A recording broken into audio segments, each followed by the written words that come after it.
नमस्कार दोस्तों, मेरा नाम है अमन शुक्ला और लाया हूँ एक बार फिर से आप लोगों के लिए एक डरावनी कहानी। ये घटना अहमदाबाद के एक गुजराती युवक के साथ हुए एक भयानक किस्से के बारे में है। उसका नाम रत्नेश है।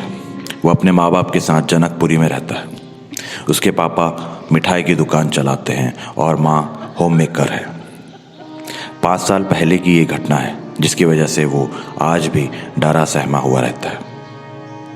ये पूरी घटना के बारे में वो बताता है कि इस घटना को याद करके आज भी मेरे दिल की धड़कनें बढ़ जाती है। डर के कारण मेरे हाथ भी कांपने लगते हैं। भूत प्रेत और शैतान में मैं कभी नहीं मानता था। ये सब बातें बकवास है ऐसा ही मानता था। लेकिन इस घटना के बाद जब भी मैं अंधेरी गली से भी निकलता हूँ तो मेरे पैर थर थर कांपने लगते हैं। आज मेरी ऐसी हालत हो गई है कि रात को सोने के समय भी घर की लाइट चालू रखकर सोता हूँ। मेरे पापा बहुत ही कड़क स्वभाव के हैं। 12वीं कक्षा की परीक्षा में खराब परिणाम आने के कारण मेरे पापा का गुस्सा 7वें आसमान में पहुँच गया। उन्होंने मुझे बहुत मारा और मारपीट के घर से बाहर निकाल दिया। मैं अहमदाबाद से विजयकोट भागकर चला आया। वहीं पे मुझे एक दोस्त ने रहने के लिए मदद की, लेकिन मुझे कौन काम देगा क्योंकि मैं 12वीं पास भी नहीं था। नौकरी नहीं मिली, फिर भी मैं हिम्मत नहीं हारा। मैंने अपने पिताजी का व्यवसाय मिठाई और नाश्ता बेचना शुरू कर दिया। विजयकोट के गोंडल रोड पर फुटपाथ पे पूरी सब्जी बेचना शुरू कर दिया। मिठाई बनाना और सारे प्रकार के नाश्ते बनाने का काम मुझे मेरे पापा ने बचपन में ही सिखा दिया था। मुझे सब कुछ बनाना आता था, लेकिन पता नहीं कि मेरा धंधा ठीक से नहीं चलता था। पूरे दिन में मात्र 2-3 ग्राहक आते थे, इसलिए मुझे बनाए हुए सारे नाश्ते को फेंक देना पड़ता था। गोंडल रोड पे मैंने जहाँ पे लॉरी खड़ी की थी वो बहुत ही भीड़ भाड़ वाली जगह है।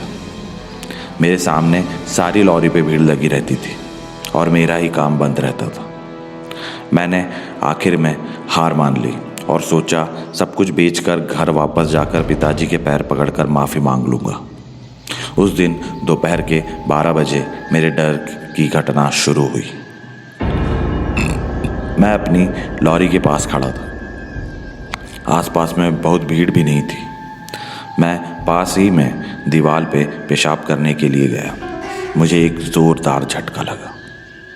वहीं पे एक भयानक आवाज़ सुनाई दी और मेरे होश उड़ गए। ये आवाज़ ऐसी थी जैसे किसी प्यासे को पानी मिल गया हो और वो बेहद खुश हो गया हो, संतुष्ट हो गया हो। थोड़ी देर बाद मैंने देखा कि मेरी लॉरी के आसपास भीड़ जमा होने लगी, जिसे देखकर मैं ज़मीन पे गिर गया। जाहिर सी बात है, जिस लॉरी में दिन भर में 1-2 ग्राहक आते थे वहाँ भीड़ लगेगी तो ऐसा होना लाजमी है। जब मैंने देखा कि मेरी लॉरी के पास एक ग्राहक खड़ा था, तब मैं खड़ा होकर उस ग्राहक से बात करने लगा। वो आदमी अजीबोगरीब लगता था। उसने मुझे कहा कि तुम्हारे पास जो भी नाश्ता है वो सब मुझे पैक करके दे दो। सामान पैक करने से पहले उसने मुझे पैसे भी दे दिए। मेरी खुशी का ठिकाना ही नहीं रहा। उस आदमी ने मेरी सारी मिठाई, नाश्ता सब कुछ खरीद लिया और मुझे ज़्यादा पैसे भी दिए। इसलिए मेरी हिम्मत भी बढ़ गई और मैंने अहमदाबाद वापस जाना टाल दिया। वो आदमी हर रोज़ आता है और मेरी सारी मिठाई और नाश्ता खरीद लेता है। एक बार मैं बाहर घूमने गया, जिसकी वजह से उस दिन लॉरी निकली नहीं थी। दूसरे दिन लॉरी लेके मैं काम पे पहुंचा तो वो आदमी मेरे सामने खड़ा हो गया और गुस्से से लाल होके मुझे घूरने लगा। उसने मुझे सिर्फ उतना ही कहा कि मैंने तुम्हें तुम्हारी तकलीफ़ में मदद की और तूने मुझे कल भूखा रखकर इसका बदला लिया। अब मैं तुम्हें इसकी सज़ा दूंगा।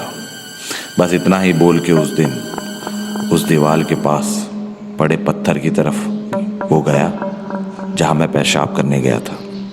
वहाँ जाके वो अचानक गायब हो गया। उसकी धमकी और उसका गायब हो जाना देखकर मेरे तो पसीने छूट गए। उसी क्षण मैं लॉरी वहीं पे रखकर अहमदाबाद के टिकट लिए बिना ही WT विदाउट टिकट ही ट्रेन से अहमदाबाद चला आया। पिताजी से माफ़ी भी मांग ली। अब तो विजय कोट शहर की बात तो दूर, उसका नक्शा भी देखना नहीं चाहता मैं। अब तो हर समय एक ही डर सताता है कि वो रहस्यमयी प्रेत, इंसान या जो भी वो था मेरे साथ कैसा बदला लेगा। मुझे यही सोच सोच कर अपने दिन और रात काटने में बहुत डर लगता है। अंधेरी गलियों से, अंधेरे रास्तों से गुजरने में डर लगता है। रात में लाइट बंद करके सोने में डर लगता है। यही एक डर का एहसास आज भी मेरे साथ है। तो दोस्तों, कैसी लगी आपको ये कहानी? आगे बने रहिएगा हमारे साथ, क्योंकि आगे आपके लिए बहुत कुछ आने वाला है। अगर आपको कहानी पसंद आए तो हमारा चैनल सब्सक्राइब ज़रूर करें। आप सुन के चले जाते हैं लेकिन सब्सक्राइब नहीं करते। सब्सक्राइब कीजिए, कहानी पसंद आए तो लाइक कीजिए, शेयर कीजिए, जिससे हमारा मोटिवेशन बना रहे। धन्यवाद।